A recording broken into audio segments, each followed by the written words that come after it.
Bem, meus queridos, nós vamos ler o texto base para nós hoje, Romanos 4, de 5 a 12. Fiquem sempre com a Bíblia aberta. Durante o estudo, se tiver uma pergunta, pode interromper e falar para a gente crescer e aprender junto, ok? Romanos 4, versículo.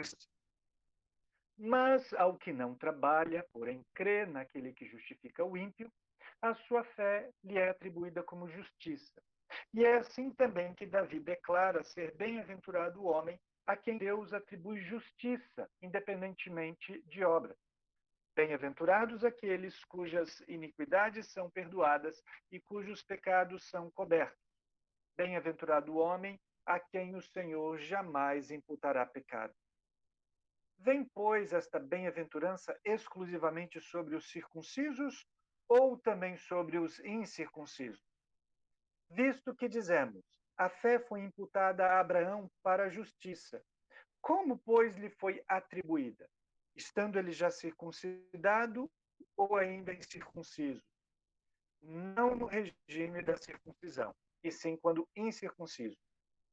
E recebeu o sinal da circuncisão como selo da justiça da fé que teve quando ainda incircunciso, para vir a ser o pai de todos os que creem, embora não circuncidados, a fim de que lhes fosse imputada a justiça, e pai da circuncisão, isto é, daqueles que não são apenas circuncisos, mas também andam nas pisadas da fé que teve Abraão, nosso pai.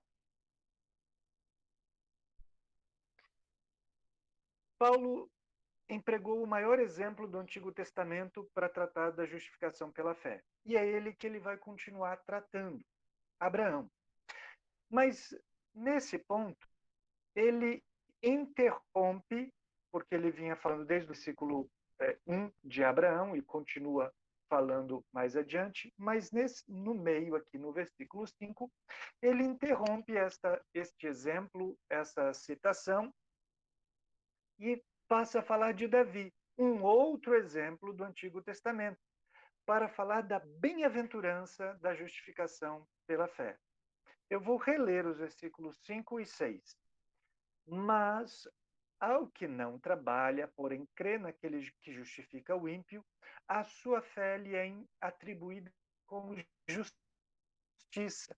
E é assim também que Davi declara ser bem-aventurado o homem a quem Deus atribui justiça, independentemente de obras.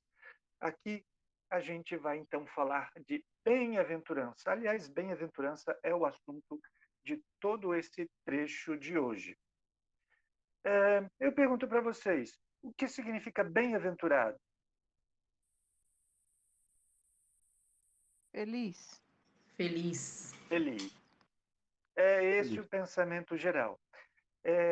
Assim como a palavra amor na Bíblia, ela sempre é mais fraca nas nossas traduções do que o termo empregado ali pelos escritores do Novo Testamento.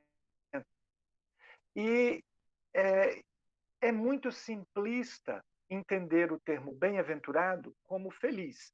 É o sentido básico, mas a felicidade, a palavra felicidade, não expressa a grandeza da felicidade que a Escritura expressa com o termo bem-aventurado.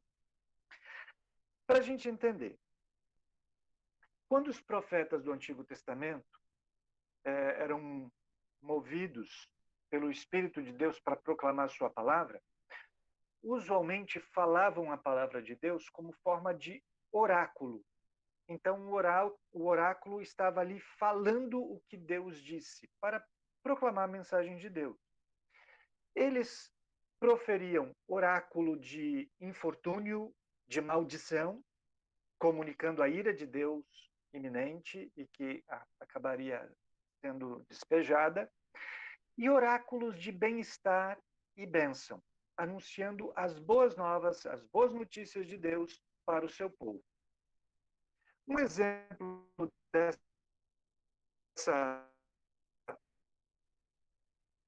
desse oráculo do Antigo Testamento é a bênção sacerdotal. E essa bênção fazia parte da vida religiosa de Israel. Eles participavam, então, particularmente nas festas, principalmente na festa nacional da expiação, e havia uma ordem de como o povo seria abençoado.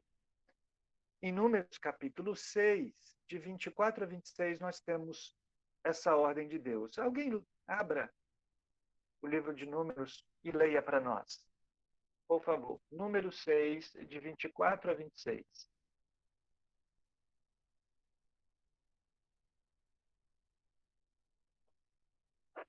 O Senhor te abençoe e te guarde.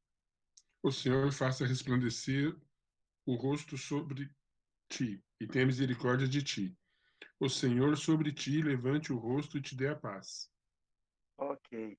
Então, essa era a ordem para que Arão abençoasse. É chamada bênção sacerdotal, e porque primeira ordem foi dada para que Arão a pronunciasse, ela também é chamada de bênção araônica.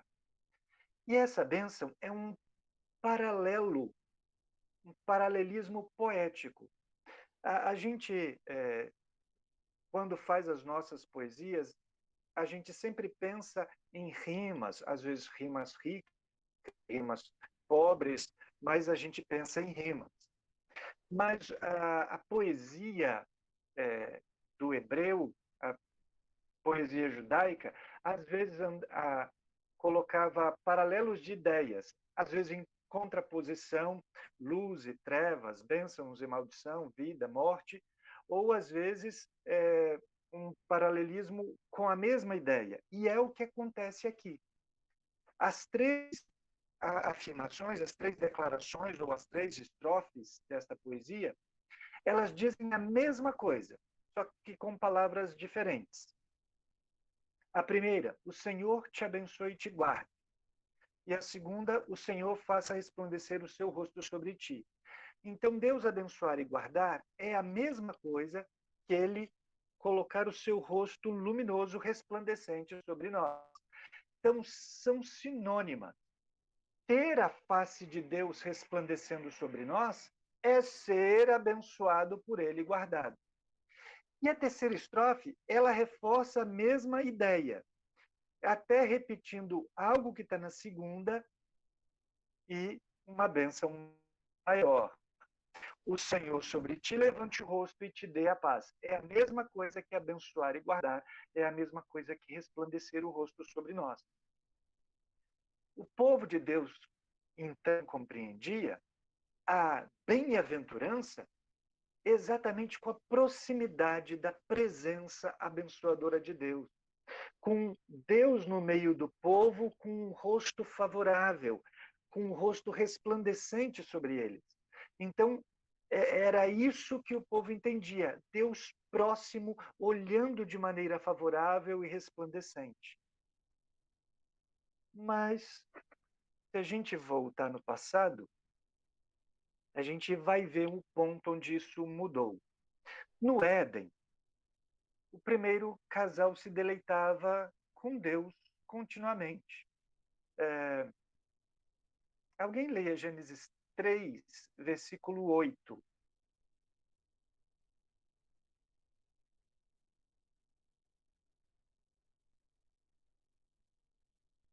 Gênesis 3, Quando, 8. quando ouviram a voz do Senhor Deus que andava no jardim pela viração do dia, esconderam-se da presença do Senhor Deus, o homem e sua mulher, por entre as árvores do jardim. Então veja, o primeiro casal se deleitava, Deus na viração do dia, ao entardecer, vinha falar com ele. Eles aguardavam sempre o novo dia, o raiar e ver Deus junto dele, ou no fim do dia, Deus vindo participar da vida com ele.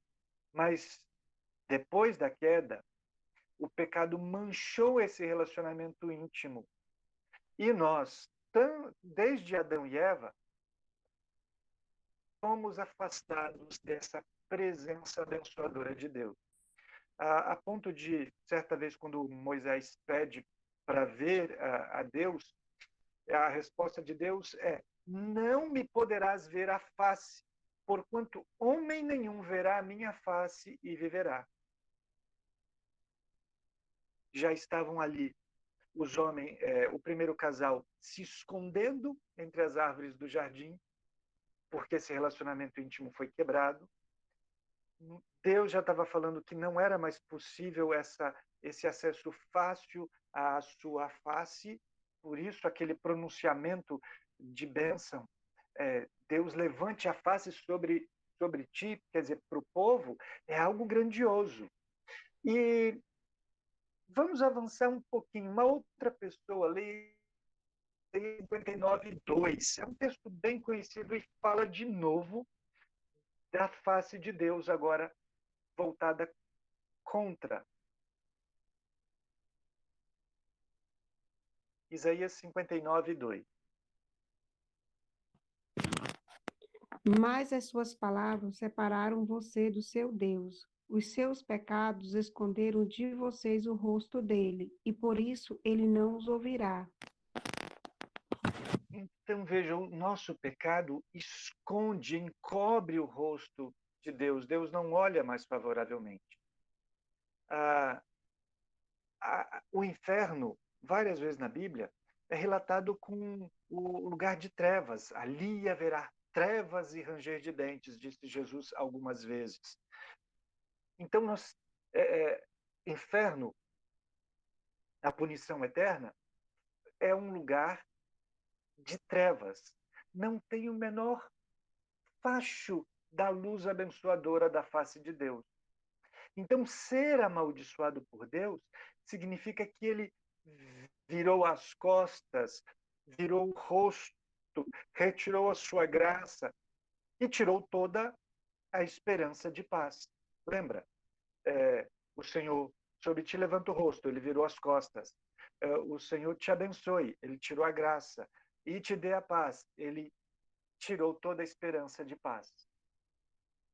É a bênção ao contrário.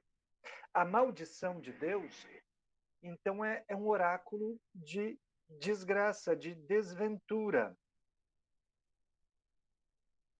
Eu leio, por exemplo, Jesus falando sobre os fariseus, Mateus 23:15.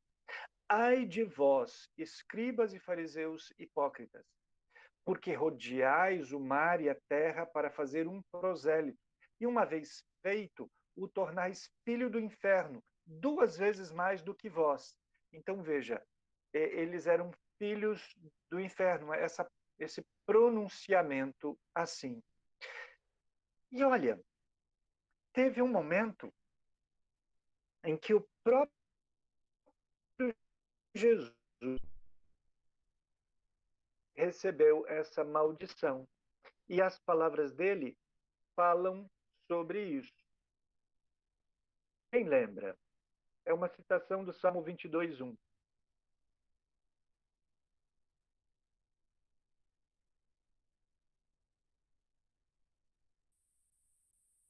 Não lembra? Pode ler.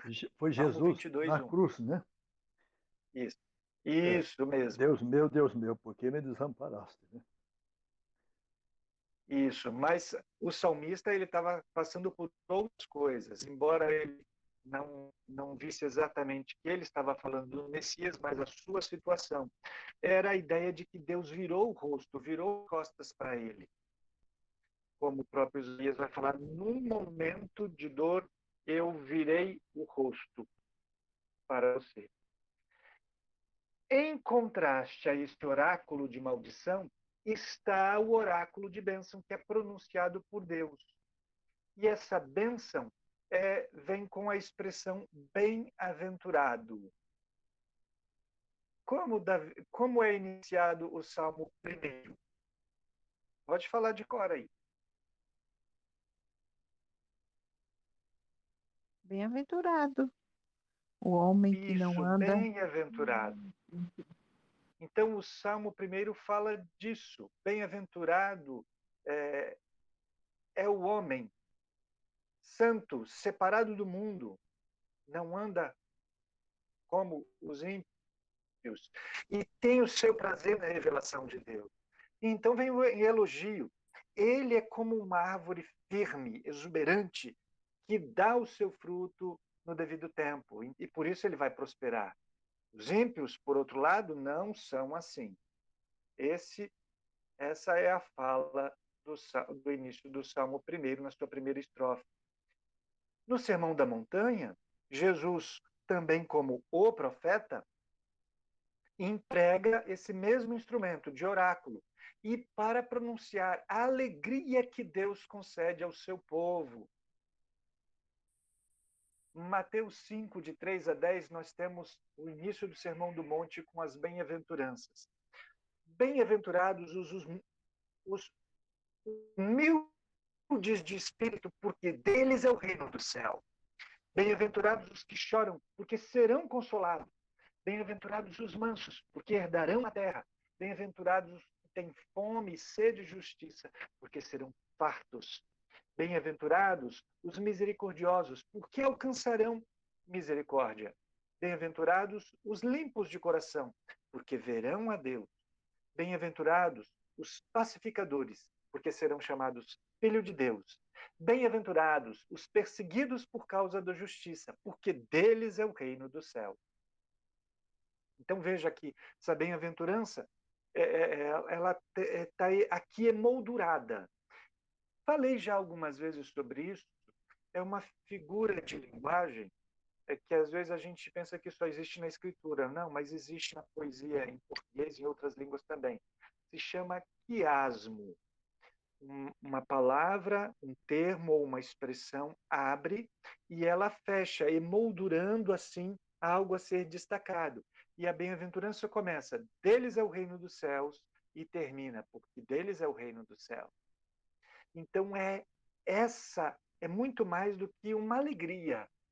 Por isso que nós começamos dizendo que felicidade não consegue expressar o que significa bem-aventurança. E eu acho que esse pronunciamento de Jesus coloca isso. Então somos consolados, somos herdeiros de Deus, somos fartos, somos saciados, alcançamos a misericórdia, veremos a justiça aplicada a nós, somos chamados filhos de Deus. Em suma, o reino de Deus é nosso. A maior e mais plena alegria do homem é a experiência da bem-aventurança, e somente Deus pode dar. Por isso é que Paulo chamou a atenção para Davi. Paulo está falando do evangelho, da justificação pela fé somente. Aliás, justificação pela fé somente é praticamente o centro de toda essa carta que Paulo está sempre objetivando explicar, apresentar o evangelho. Então, a justiça pela fé, que é o evangelho, é a suprema bem-aventurança. E empregando uma forma de oráculo, a declaração poderia ser assim: como é bem-aventurado aquele que recebe a imputação da justiça de Cristo. Essa é a expressão que o Sproul usa no seu comentário. Como é bem-aventurado aquele que recebe a justiça de Cristo sobre ele imputada. A justificação de Cristo é a maior dádiva que nós podemos receber de Deus. Na justificação, nós somos considerados justos como Jesus. Veja que a gente não é considerado melhores do que a gente realmente é. Não é só isso. Olha, Marcos, eu estou te declarando justo, embora você ainda seja pecador, então estou te declarando uma condição melhor do que você está aí. Qualquer coisa melhor, para mim, era para lá de satisfeito, mas não. Nós somos considerados tão justos como Jesus, porque a justiça dele é atribuída a nós. Não é uma ficção, não é uma poesia, não. É uma declaração legal. É um ato de imputação da parte de Deus, que é o sumo juiz. A retidão de Jesus é real. Não é isso? Jesus cometeu algum pecado? Não. Jesus nasceu igual a gente com o pecado? Não. Jesus transgrediu a lei? Não. Mas ele foi declarado ainda, se fosse pouco, porque ele mesmo disse, quem é que me convence do pecado? E todo mundo se calou, porque ninguém convence ele do pecado, porque ele não tem pecado nenhum. Mas se fosse diferente, as autoridades religiosas, autoridades civis, declararam Jesus inocente. E olha, passou por duas autoridades civis, Herodes e Pôncio Pilatos. Então a retidão de Jesus é real. A imputação da retidão de Jesus a nós, por parte de Deus, é uma imputação real. A realidade dessa imputação é a realidade da bênção. E aqueles que recebem a retidão de Cristo têm um regozijo, a suprema alegria. Por isso, bem-aventurado. É exatamente nesse ponto que a citação que Paulo faz de Davi não é bem-aventurados aqueles que obedeceram à lei e alcançaram a justiça. Não. Bem-aventurados aqueles cujas iniquidades são perdoadas e cujos pecados são cobertos. Bem-aventurados aqueles cujas transgressões, os feitos ilícitos, é isso que quer dizer iniquidade, a transgressão da lei, aquilo que é ilegal, são perdoados. Bem-aventurança é a melhor tradução para bem-aventurança. Depois disso, concordam comigo? A gente não tem outra palavra em português para dizer isso. Só que Paulo, parte dessa bem-aventurança aqui, ele acaba falando das iniquidades que são perdoadas. Então, a bem-aventurança é a iniquidade perdoada. Então, vamos olhar para a iniquidade. Alguém lembra, talvez, aquele nome a expressão mais forte, mais terrível, mais, talvez para alguns, assustadora, que as Escrituras chamam o anticristo? Quem lembra? Abominável? Abominável, mas está falando, dá um nome para ele. Não só abominável, mas ele é esse nome. Filho da perdição? Isso, a palavra antes do filho da perdição, porque filho da perdição ainda não parece para nós tão forte quanto o outro. 2 Tessalonicenses 2:3. Vamos ler. Quem encontrar pode ler para nós. Vocês foram exatamente no lugar certo, as referências. Só faltou o nome. Eu vou ler. Ninguém, de nenhum modo, vos engane, porque isso não acontecerá sem que primeiro venha a apostasia e seja revelado o homem da iniquidade, o filho da perdição.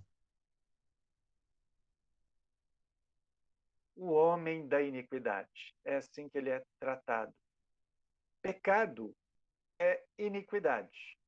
Na carta de João 3:4, texto que nós já lemos noutra ocasião, todo aquele que pratica o pecado também transgride a lei, porque pecado é a iniquidade, a transgressão da lei.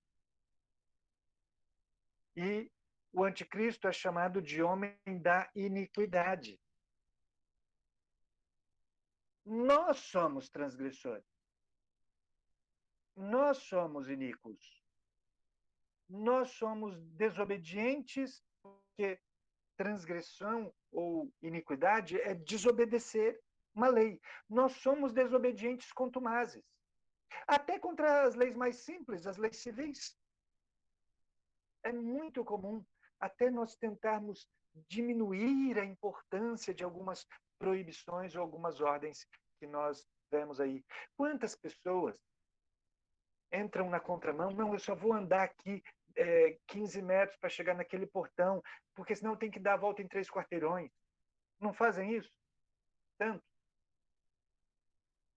Eu sei que aqui está proibido parar e estacionar, mas eu tenho que dar essa paradinha, senão eu vou ter que deixar o meu filho para a escola 1,5 quarteirão aqui do lado.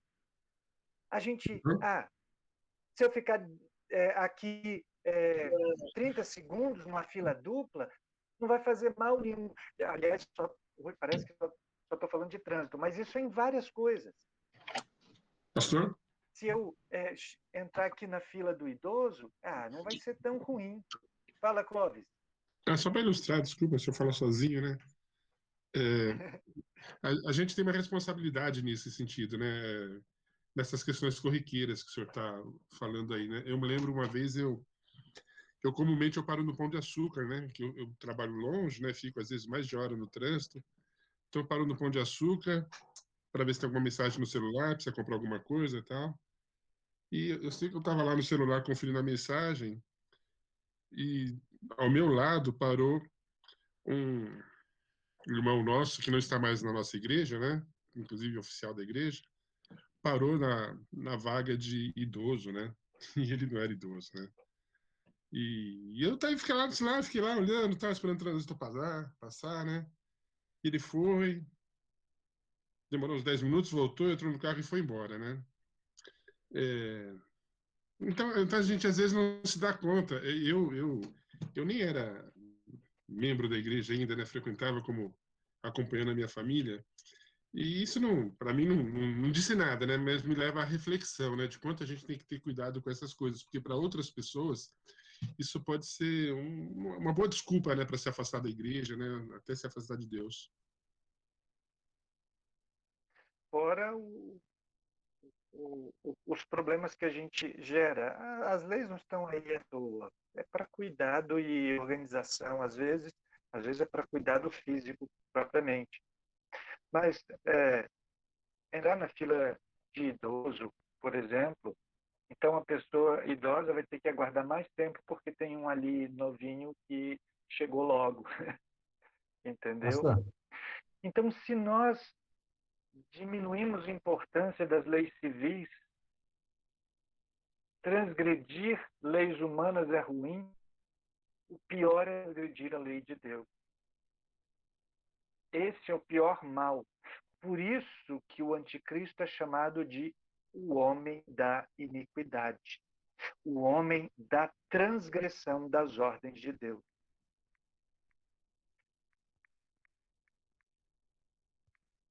No final do Sermão do Monte, Jesus estava dizendo que muitos dirão a ele no último dia: Senhor, Senhor, porventura não temos nós profetizado em teu nome? E em teu nome não expelimos demônio? E em teu nome não fizemos muitos milagres? Resposta de Jesus: eu lhes direi explicitamente: nunca vos conheci. Apartai-vos de mim, os que praticais a iniquidade. pastor, Sim, Romero. sem querer atrapalhar o embalo aí da aula, mas imagino que é bom participar também, né? É ótimo. O senhor está falando do homem da iniquidade e, ao mesmo tempo, o senhor está falando também da salvação pela graça, né? Sim. E o texto que a gente tratou na aula passada, domingo, ele contrapõe essa fala, o assunto sobre o homem da iniquidade que está em 2 Tessalonicenses 2:13, que ele fala assim: entretanto, devemos sempre dar graças a Deus por vós, irmãos amados pelo Senhor, porque Deus vos escolheu desde o princípio para a salvação. Quando eu li esse texto, veio na minha cabeça assim: a gente só não está na mesma situação do homem da iniquidade porque nós fomos escolhidos antes da fundação do mundo, desde o Sim. princípio. É certo esse pensamento, né? E é isso que Paulo está tratando aqui na carta aos Romanos agora, quando ele citou Davi. Bem-aventurado, aliás, bem-aventurados aqueles cujas iniquidades são perdoadas. Então, veja, o nome mais forte para o anticristo é o homem da iniquidade, e nós também somos iníquos. E agora Jesus usa de novo, para falar dos falsos mestres, usa de novo, praticais a iniquidades. Pessoas que alegarão feitos para mostrar que conheciam Jesus, estavam com ele, mas a resposta será: retirem-se, não conheço vocês. Quer dizer, não tenho intimidade com vocês. E por que ele diz isso? Porque o que caracteriza as suas vidas é a iniquidade. Essa iniquidade, o homem da iniquidade, é a marca de pecadores não arrependidos. Podem até se professar ser cristãos, mas não confiaram unicamente na retidão de Cristo, porque não lutam contra a iniquidade. E quando nós não lutamos contra a iniquidade, contra a transgressão da lei, nós estamos em oposição ao autor da lei, Deus. Então, os pecadores não arrependidos, ainda que professem ser cristãos, não confiaram unicamente na retidão de Cristo. Então, não foi imputado sobre eles a justificação de Cristo. Então, eles continuam com as suas iniquidades. Na verdade, nós, por natureza, somos avessos à lei de Deus. Quando eu falo por natureza, não me refiro à condição que Deus criou o homem originalmente, mas porque nós já nascemos com a herança de Adão.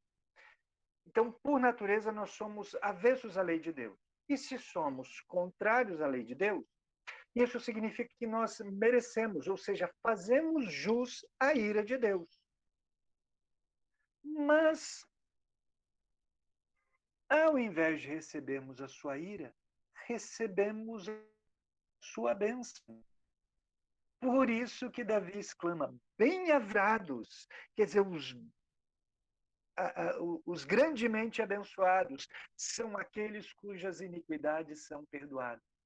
A grande bênção não é você se livrar de um acidente.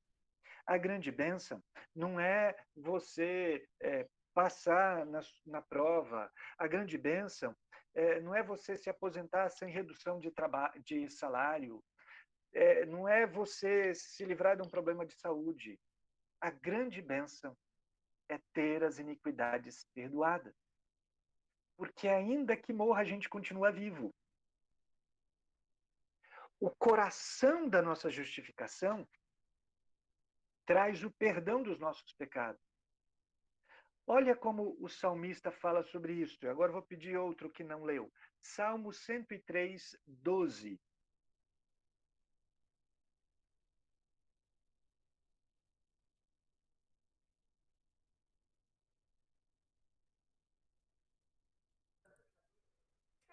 Quanto dista o Oriente do Ocidente, assim afasta de nós as nossas transgressões. Pegando aqui uma outra linguagem diferente, é como se Deus tivesse tirado o nosso pecado e fosse enterrar lá no Japão. É o Oriente do Ocidente. Entendeu? Longe de você, que é o autor delas, não está mais nem ao alcance da sua vista. É essa a ideia. Tirou completamente. Então, a bem-aventurança é de ter os pecados perdoados. Quando Adão e Eva cometeram a sua primeira transgressão, a vergonha e a culpa foram sentidas pela primeira vez na história da humanidade. Vamos voltar, a gente já leu um pouquinho. Gênesis, lá nos primeiros capítulos da Bíblia. Olha, Gênesis 2, 25 é o final do capítulo 2. O começo do capítulo 3 vem a tentação com a serpente. Então, Gênesis 2, 25, Gênesis 3, 7. Alguém leia para nós.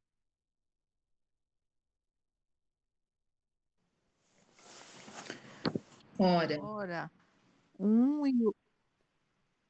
Pode ler.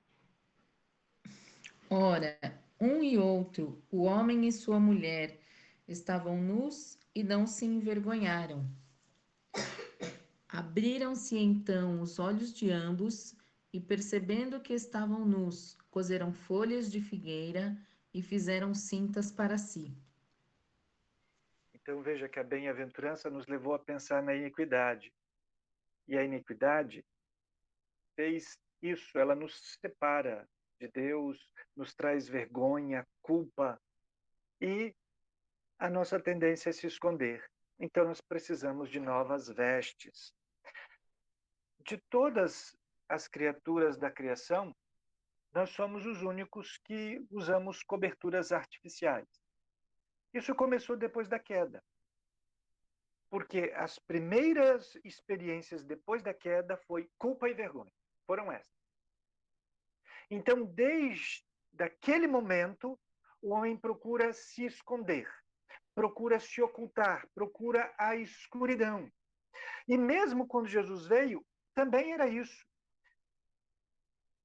Nós lemos muito João 16, mas esquecemos o que Jesus fala antes e o que fala depois, porque é um único discurso que ele está fazendo para Nicodemos. Alguém leia João 3,19.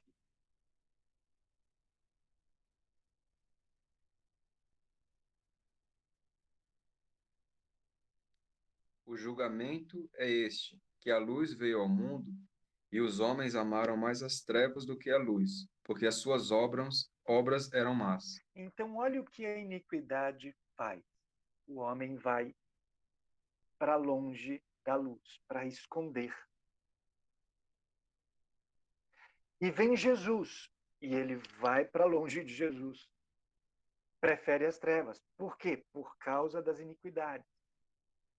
Adão e Eva fizeram cintas de folhas de figueira para se esconderem uns dos outros. E depois eles procuraram outro jeito de se esconder. Procuraram os arbustos para se esconderem de Deus. Voltemos lá. Foi a Adriane, leu Gênesis 3:7, não é isso, Adriane? Leia de Isso. novo, Gênesis 3:7 e 8.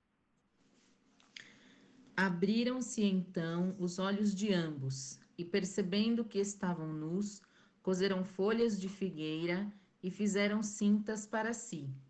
Quando ouviram a voz do Senhor Deus, que andava no jardim pela viração do dia, esconderam-se da presença do Senhor Deus, o homem e sua mulher, por entre as árvores do jardim. E ali diz até por quê. Estavam com medo. Estavam tremendo diante do Criador, culpados de iniquidade, transgrediram um mandamento: não comer da árvore do conhecimento do bem e do mal. Então eles estavam ali como devedores que não tinham como pagar. Essa é a condição universal de todos os homens.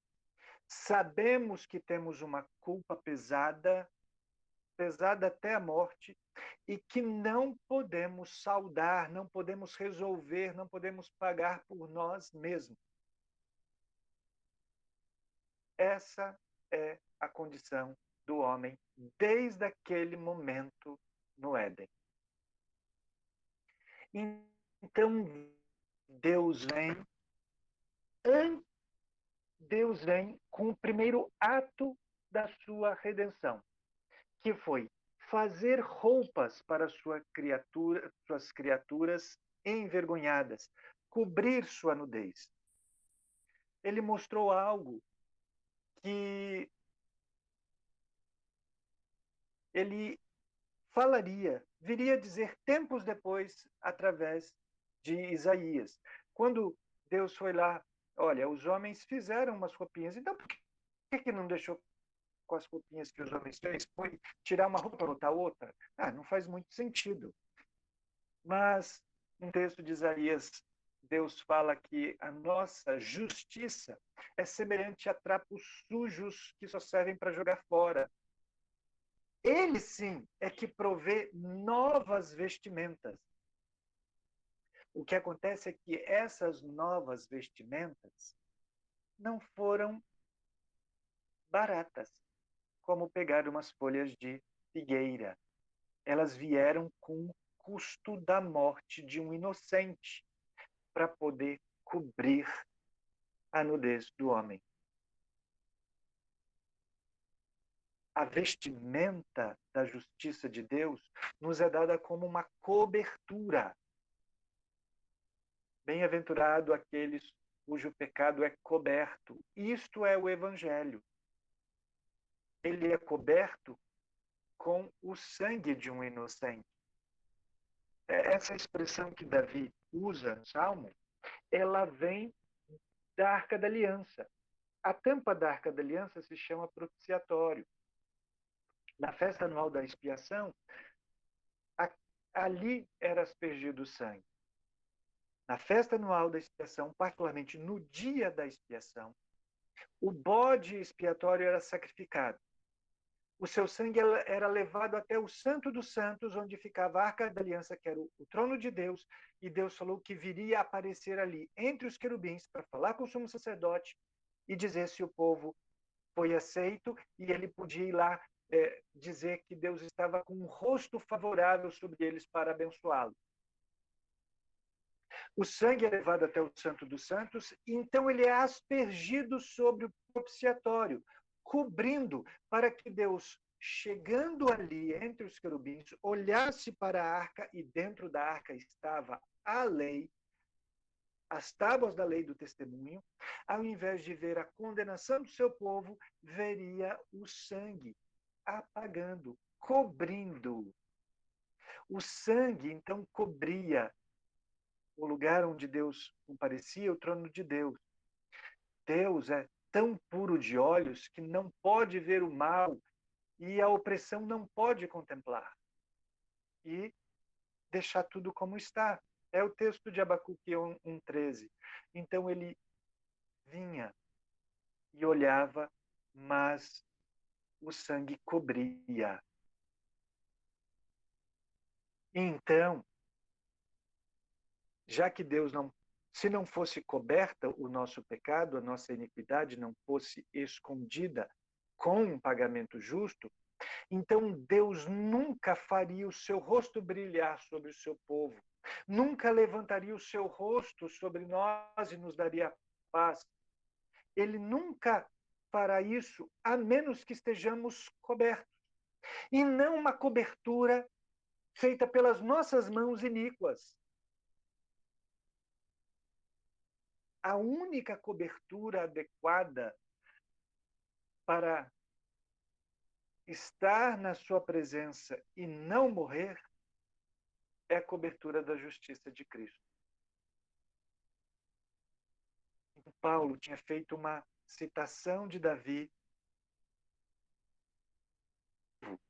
Bem-aventurado o homem a quem Deus atribui justiça, independentemente das obras. E ele cita Davi dizendo: bem-aventurados aqueles cuja iniquidades são perdoadas e pecados cobertos. É o que lemos no versículo 7 de Romanos 4. Mas no versículo 8, Paulo parte dessa citação de Davi do modo positivo e prossegue para um modo negativo. Bem-aventurado o homem a quem Deus jamais imputará pecado. Agora é o que ele não faz. Ele não vai atribuir a nós pecado nenhum. Noutra carta, Paulo afirma que na cruz o nosso pecado foi transferido para aquele que era sem pecado, perfeitamente justo. Jesus. Deus imputou o nosso pecado a Cristo na cruz e o amaldiçoou. Ele se tornou maldição por nós pela transferência do nosso pecado a ele. Quem não leu nenhuma referência hoje, leia Gálatas 3:13 para nós hoje.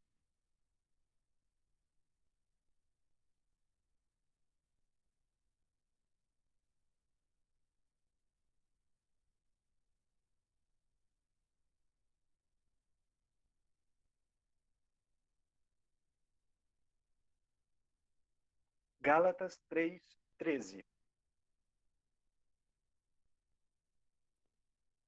Cristo nos resgatou da maldição da lei, fazendo-se ele próprio maldição em nosso lugar, porque está escrito: maldito todo aquele que for pendurado em madeiro. Então, ele se fez maldição para nós. Então, bem-aventurado o homem a quem Deus jamais imputará pecado. Mas essas figuras do Salmo de Davi, aliás, um salmo que Davi compôs depois de ter cometido uma série de pecados até matar o marido de Batseba e casar com ela. Então, e quando ele confessa, e olha, não foi uma confissão espontânea, precisou que Natã o confrontasse. Mesmo assim, quando Davi reconheceu, Natã falou: não, seu pecado já está perdoado. E por isso ele compõe esse salmo depois de sofrer bastante e fala: bem-aventurado o homem a quem Deus jamais imputará pecado. Como se Deus não visse, não encontrasse mais pecado, porque não tem, foi transferido para Cristo Jesus. Mas essas figuras dessa bem-aventurança do qual falou Davi, são figuras do meio dos judeus. Então, Paulo vai falar um pouco da circuncisão para esclarecer sobre isso. Essa bem-aventurança da qual falou Davi não é apenas para os judeus. Não está atrelada ao sinal da aliança que havia no Antigo Testamento, a circuncisão. Ele prossegue logo depois de citar Davi, dizendo assim: vem, pois, esta bem-aventurança exclusivamente sobre os circuncisos ou também sobre os incircuncisos? Visto que dizemos, a fé foi imputada a Abraão para a justiça, como lhe foi atribuída? Estando ele já circuncidado ou ainda incircunciso? Não no regime da circuncisão, e sim quando incircunciso. Paulo retoma a referência a Abraão de Gênesis 15. Lembra, Abraão é citado aqui que ele creu e isso lhe foi imputado para a justiça, quando Abraão não tinha filho, foi prometido o filho da promessa, e ele creu e isso lhe foi imputado para a justiça. Então ele foi justificado pela fé e ele não era circuncidado. A circuncisão vai vir depois que Ismael já tinha mais de 10 anos. Paulo vem mostrar que Abraão foi justificado antes de oferecer Isaque em sacrifício, antes de ser circuncidado.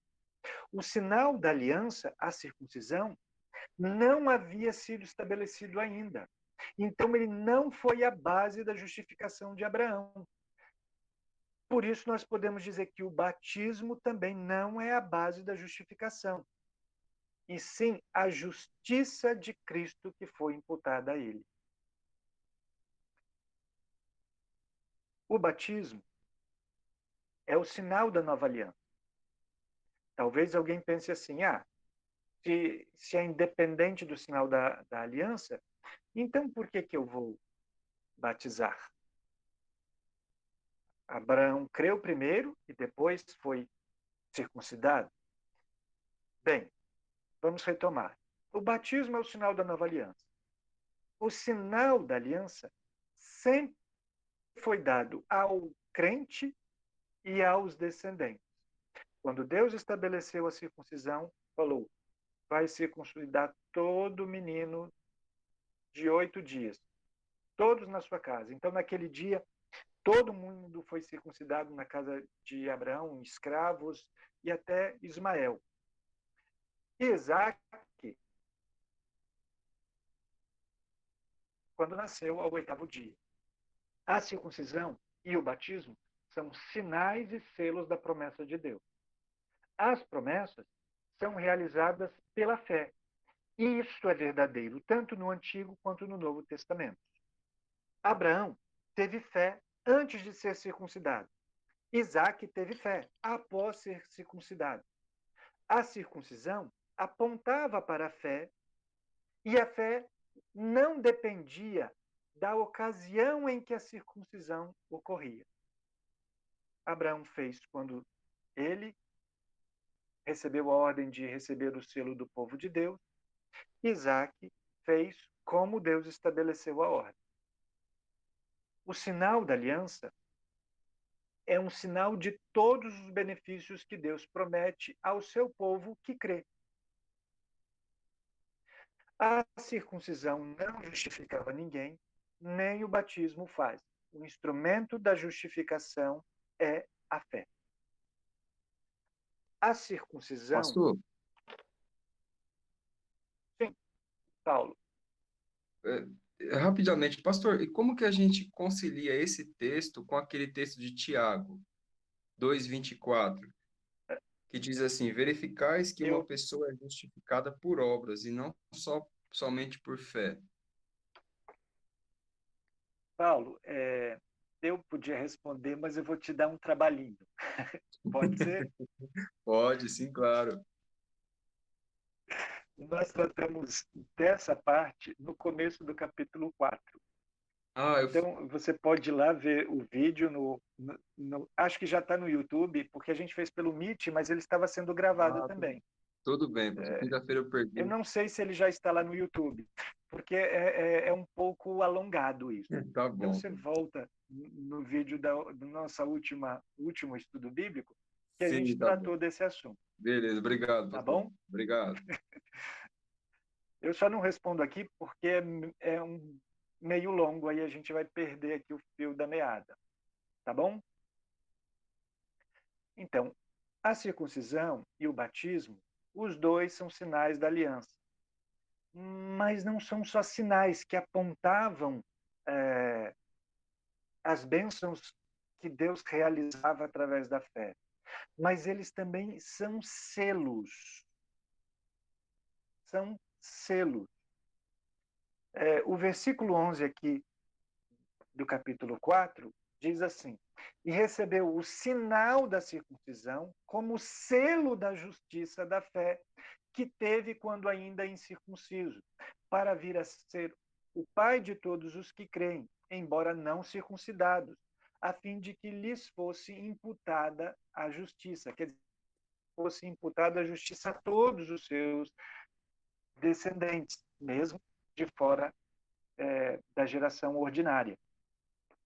O sinal, ele aponta para algo fora dele, além dele mesmo. Quem lembra o primeiro sinal que Deus deu, sinal de aliança? Quem responder vai ganhar um. O arco-íris? Não. Arco-íris. O arco-íris. Parabéns, Barros. Muito bem. O próprio arco-íris. Ah, o sinal do arco-íris. Que maravilha o arco-íris. Não. O arco-íris é um sinal. É o que ele aponta que é importante. Eu leio o texto de Gênesis 9.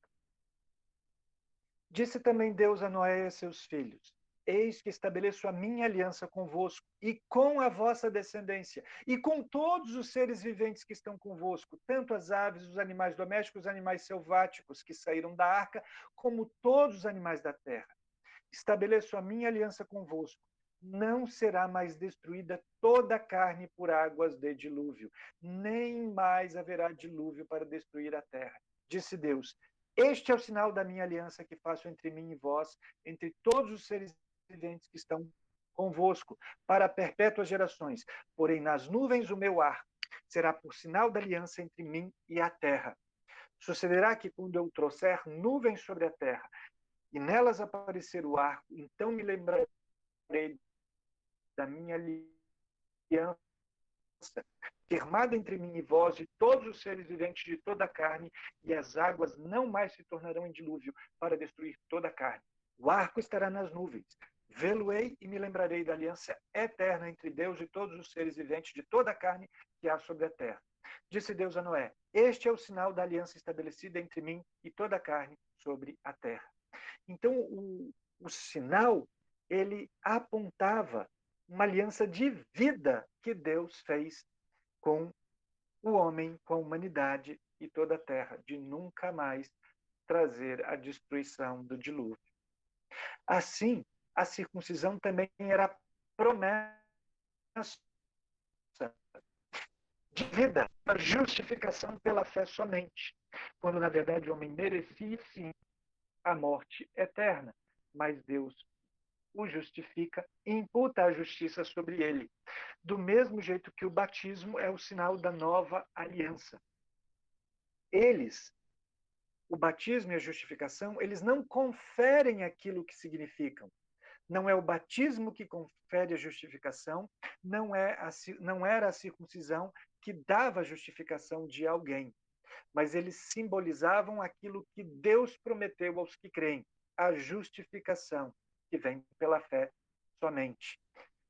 Eles não dão aquilo que eles significam, batismo e circuncisão, mas eles significam a promessa de Deus aos que creem. Isso, eles são como sinais, mas além de sinais, eles são selos. O termo selo remete à ideia do anel de sinete do rei. Quando um rei emitia um decreto, às vezes assinava, e você vê essa parte de assinatura, por exemplo, em Daniel, com Nabucodonosor, uma artimanha de tentar fazer com que Daniel, aliás, com Nabucodonosor não, com Dario, para que ele fosse condenado. Mas o mais comum era um selo, a ideia de um anel de sinete do rei. O rei emitia um decreto, ali no decreto colocava cera e então imprimia com o anel. Vou pedir que alguém leia para nós no livro de Esther, capítulo 8, versículo 8. Você pode ler todo esse capítulo 8 de Esther, ou até o capítulo 3, que essa ideia do anel e do sinete aparece, mas basta esse versículo para a gente entender. Alguém abra para nós. Esther 8:8.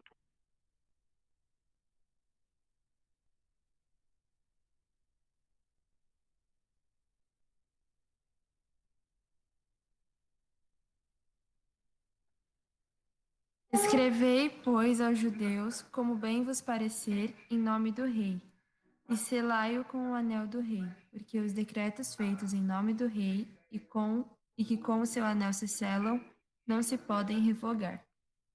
É isso. Nós não somos só salvos, mas também somos selados com o Espírito Santo. Deus colocou em nós a sua marca indelével, inviolável. Nos sacramentos, na antiga aliança a circuncisão, na nova aliança o batismo, Deus garante os efeitos da justificação a todos os que creem. Não a todos que recebem o sinal, mas a todos os que creem. Abraão recebeu o sinal da circuncisão, como coloca aqui Paulo, um selo da justificação pela fé para ser o pai da circuncisão. O judeu circuncidado é justificado pela fé somente. Os não circuncidados que creem são igualmente justificados pela fé somente, pela imputação da justiça de Cristo. Este é o coração do Evangelho. Nós somos iníquos, persistentes, mas Deus atribui a nós a justiça de Cristo pela fé somente. E isso traz uma bem-aventurança que é muito mais do que felicidade. Aqui, meus queridos, nós percebemos que entender a justificação pela fé somente não é difícil. Não é justificado pela circuncisão, pelo batismo, é pela fé. Não é por obras, porque as nossas obras não valem nada, é pela fé. Não é pelos nossos meios de cobrir as nossas falhas. Não, isso é só trapo de imundícia. É pelo sangue de um inocente que levou a nossa culpa para Deus nos revestir com uma outra roupa, nos cobrir com a justiça de Cristo. Então não é tão difícil, aliás, não é difícil entender a justificação pela fé. É ter a justificação pela fé como parte integrante da nossa vida, porque a gente é o tempo todo bombardeado, sempre ouviremos coisas do tipo: não, isso é muito fácil. Você precisa conseguir, você precisa merecer justificação. E você vai encontrar isso nos meios evangélicos. Aqui e ali, eu ouvi até dentro da nossa própria igreja. Eu participo de várias células de oração e algumas vezes eu ouvi: não basta você crer, você tem que fazer isso. Não, as nossas obras, elas não ajudam, não contribuem, não influenciam a nossa justificação. Elas servem para mostrar que nós fomos justificados. Se alguém ainda faz as suas obras com o intuito de alcançar a salvação, está indo contra o que Deus fez, achando que é seu esforço e que a graça de Deus então não valeu nada. Nossa justiça só consegue, só merece, só faz jus à condenação eterna. Graças a Deus que nos concede aquilo que só o seu Filho conseguiu e merece. Jesus recebeu aquilo que não merecia, a condenação. Nós recebemos aquilo que ele merecia, a justiça. E para nós é dada mediante a fé. Essa é a grande bem-aventurança daquele que crê. É isso que a gente tinha hoje. Mas Paulo vai continuar falando disso no Evangelho e nós prosseguimos no nosso próximo estudo, ainda no capítulo 4. Eu deixei alguma coisa pendente, algum fio sem amarrar? Paulo, eu sei que eu deixei um com você, mas a resposta está lá. Tá bom, mano, pode deixar, obrigado. Eu vou assistir, sim, obrigado.